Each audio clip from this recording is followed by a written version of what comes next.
বন্ধুরা, আজকেও আপনাদের কাছে আরেকটা কেকের রেসিপি নিয়ে এসেছি। আগে একটা কেকের রেসিপি দিয়েছিলাম, সেটা হচ্ছে নিরামিষ কেকের রেসিপি।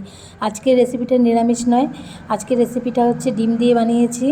আর খুব সহজ পদ্ধতিতে, বিনা খাবার সোডা এবং এইসব ছাড়া আমি কিভাবে সফট কেক বানিয়েছি সেটা কিন্তু পুরো ভিডিওটা স্কিপ না করে দেখতে হবে, তাহলেই বুঝতে পারবেন। কালকে তো 25শে ডিসেম্বর, তাই ঘরে বসেই খুব সুস্বাদু এবং খুব তাড়াতাড়িতে কেক বানিয়ে নিতে পারবেন। তো চলুন পুরো ভিডিওটা দেখবেন স্কিপ না করে। আমি এখানে নিয়েছি দেখুন, দুটো ডিম, কাজু, কিশমিশ, ময়দা, আর নিয়েছি কি জানেন, দেখুন বিস্কুট, খাস্তা বিস্কুট যেগুলো হয় সেই বিস্কুটগুলো নিয়েছি। এই বিস্কুটগুলো দিয়ে আজকে আমি কিন্তু কেক বানাবো পুরো নতুন পদ্ধতিতে। আর চিনি, আর এখানে নিয়েছি দুধ, আর একটা আছে সাদা তেল, তেলটা দেখানো হয়নি, সাদা তেলটা আছে সাইডে। আমি এখানে চলুন প্রথমে চিনিটা আর বিস্কুটটা গুঁড়ো করে নিই, কারণ এগুলো গুঁড়ো করতে হবে। গুঁড়ো করলে কি ভালো করে মিহি হয় ওটা, নাহলে মিশতে চায় না। প্রথমে দুধ দিয়ে দিলাম, তারপরে দিয়ে দিয়েছি সাদা তেল। সব কিছু বাটির মাপ দিতে হবে, মাপের করলে আপনার কেকটা খুব সুন্দর হয়, নরম হয় এবং সুস্বাদু হবে। আর মাপ ছাড়া করলে কিন্তু কেক ভালো আসবে না। আমি এখানে এক বাটি দুধ নিয়েছি দেখুন, আর নিয়েছি হাফ বাটি সাদা তেল। এটাকে ভালো করে ফেটিয়ে নিতে হবে, সব জিনিসটা কিন্তু ভালো করে ফাটাতে হবে। ভালো করে না ফাটালে কিন্তু জিনিসটা ভালো হবে না, তার জন্য কিন্তু ফাটাতে হবে। আমি ফাটানোর জন্য একটা দেখুন কাঁটা চামচ নিয়েছি, আপনারা যেটা দিয়ে ভালো সুবিধা হয় আপনারা সেটা দিয়েই করতে পারেন। আমি কাঁটা চামচটা নিয়েছি, আর দিয়ে দিয়েছি আমি ডিম। আমি আজকে একটা ডিম দিয়ে করব, দুটো ডিম নিয়েছি কিন্তু আমি একটাই ডিম দেবো। এখানে দিয়ে দিয়েছি হাফ বাটির মতো ময়দা, এক বাটি আমি নিই ময়দা, এখানে হাফ বাটি ময়দা নিয়েছি। ময়দাটাকে দিয়ে একটু ভালো করে একটু মিশিয়ে নিচ্ছি। তারপরে দেখুন আমি যে বিস্কুটের গুঁড়োটা করেছি, বিস্কুটটা গুঁড়ো করলে কত সুন্দর হয় আপনি দেখুন। আপনারা কিন্তু এইভাবে বিস্কুট দিয়ে গুঁড়ো করে আপনারা কেক বানাতে পারেন। এখানে দেখুন গুঁড়োটা কত সুন্দর মিহি হয়েছে, দেখুন আমি মিক্সার মেশিনে করেছি। এটাও ভালো করে মিশিয়ে দেবো, আর এটা করার পর কালারটা এত সুন্দর আসবে চিন্তা করতে পারবেন না। আর দেখুন আমি এখানে দিয়েছি চিনের গুঁড়ো, এক বাটি চিনের গুঁড়ো, কারণ মিষ্টি একটু লাগবেই কেক বলে কথা। এক বাটি চিনির গুঁড়ো, আর এক বাটি কিন্তু ওই বিস্কুটের গুঁড়ো, আর হাফ বাটি ময়দা, আর এক বাটি দুধ, আর হাফ বাটি তেল। এই মাপটা কিন্তু আপনাদের রাখতে হবে। মাপ যদি কেকের ঠিক থাকে তাহলে কিন্তু কেক খুব ভালো হয়। আর বলেছি আগেই যে বিনা খাবার সোডা ছাড়া কেমন করে আমি কেক বানাই। এখানে আমি ব্যবহার করেছি ইনো, এক প্যাকেট ইনো দিয়ে আমি আজকে কেকটা তৈরি করব, খুব সফট এবং নরম। আপনারা এইভাবে ঘরে তৈরি করবেন, দেখবেন খুব সুন্দর একটা কেক তৈরি হয়ে যাবে।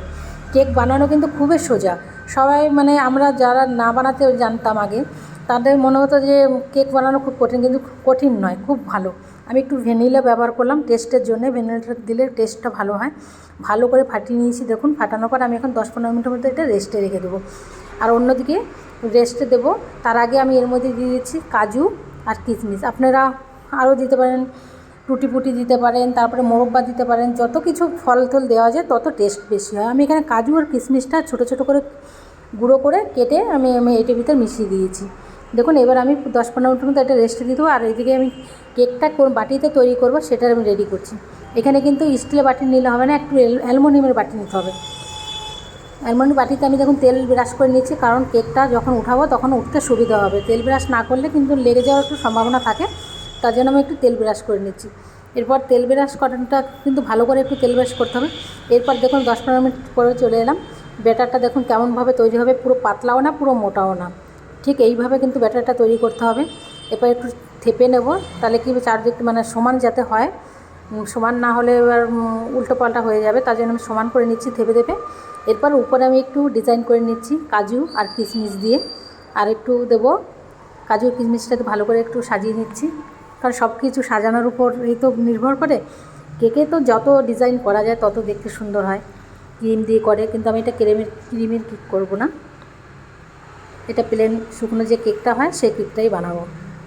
কালকের 25শে ডিসেম্বর, ঘরের বানানোই কেক কেনা কেক কী খাবে, বানাতে যখন জানি। চলুন সাজানো হয়ে গেছে, এবার চলুন এটাকে আমি কিসে দেবো সেটা একটু দেখে নিন আপনারা। আমি এখানে একটা সসপ্যান নিয়েছি, সসপ্যান নেওয়ার পরে আপনারা বালিও ব্যবহার করতে পারেন, নুনও ব্যবহার করতে। আমি এখানে নুন ব্যবহার করছি, বালি কোথায় পাবো, তার জন্য নুন ব্যবহার করলাম। নুনটা ফেলানো যাবে না, নুনটা রান্নার কাজে লেগে যাবে, কাঁচা খাবার থেকে রান্নার কাজে আপনার নুনটা ব্যবহার হয়ে যাবে, তো ফেলানো যাবে না। আমি এখানে স্ট্যান্ড দিয়ে দিলাম। এরপরে কেকটা আমি বাটিটা বসিয়ে দিলাম, দেওয়ার পরে এটা মোটামুটি আধ ঘন্টা থেকে 40 মিনিট, মানে বেশি জোরও আঁচ না বেশি কম আঁচ নয়, মিডিয়াম, একদম মিডিয়াম আঁচে এটা কিন্তু দিতে হবে, পুরো ঢাকা দিয়ে দিতে হবে, ঢাকনাটা খুললে চলবে না যতক্ষণ আপনি উপর থেকে দেখতে পাবেন যে কতটা ফুললে মানে উঠেছে। এবার উপর দিয়ে দেখুন একটু সাজানোর জন্য দিয়ে দিচ্ছি, দেখতে ভালো লাগবে,